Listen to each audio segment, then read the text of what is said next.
Have you ever noticed how 1 hour can feel like nothing, while another hour feels like a lifetime? Even though the clock shows the same 60 minutes, the same numbers, the same mechanical movement, and yet your experience is completely different. Because when you're late, time seems to accelerate. When you're bored, it drags endlessly. And when you're in danger, everything slows down as if reality itself hesitates, which immediately raises a disturbing question. If time were truly real, solid, objective, shouldn't it feel the same for everyone at every moment?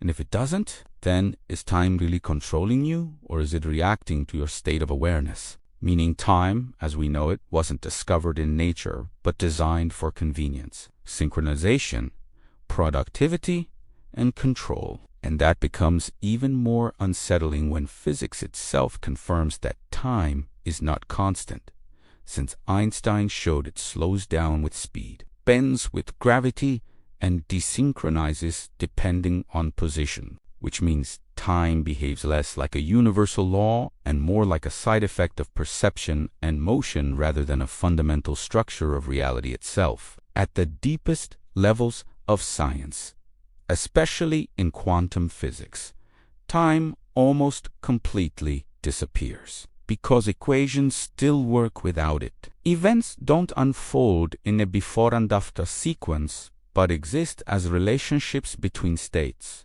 which mirrors what neuroscience reveals about the human brain, since the mind doesn't store life as a timeline but as fragments of emotion, sensation, and meaning that it later stitches together into a story we call the past, while projecting imagined scenarios forward and calling them the future, even though you have never actually experienced anything outside of the present moment, because trauma can feel recent decades later, childhood memories can feel closer than last year, dreams can compress years into minutes and altered states. Reported by monks, athletes, soldiers, artists, and researchers all describe the same collapse of time into pure awareness, which suggests that timelessness is not an anomaly but a natural state that appears whenever attention becomes fully present. And that is precisely why society is built on urgency, fear, deadlines, and postponement. Avoid talking about this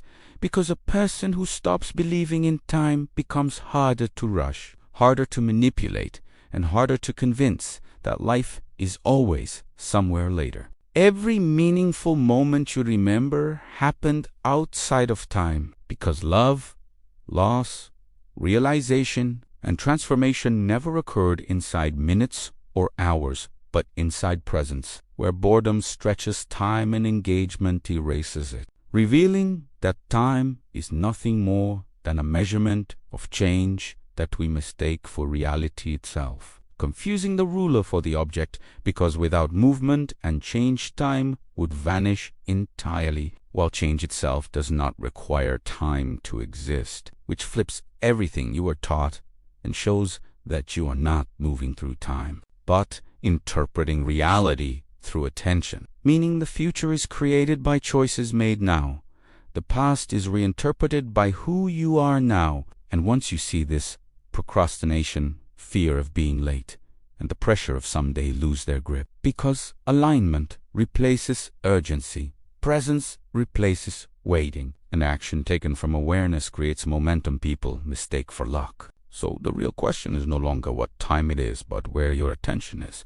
Since attention shapes reality, reality creates the illusion of time. And once you understand that, every clock becomes a suggestion, every deadline becomes negotiable, and every moment becomes usable, proving not through theory but experience that time doesn't exist the way you were taught. Only your relationship with now does.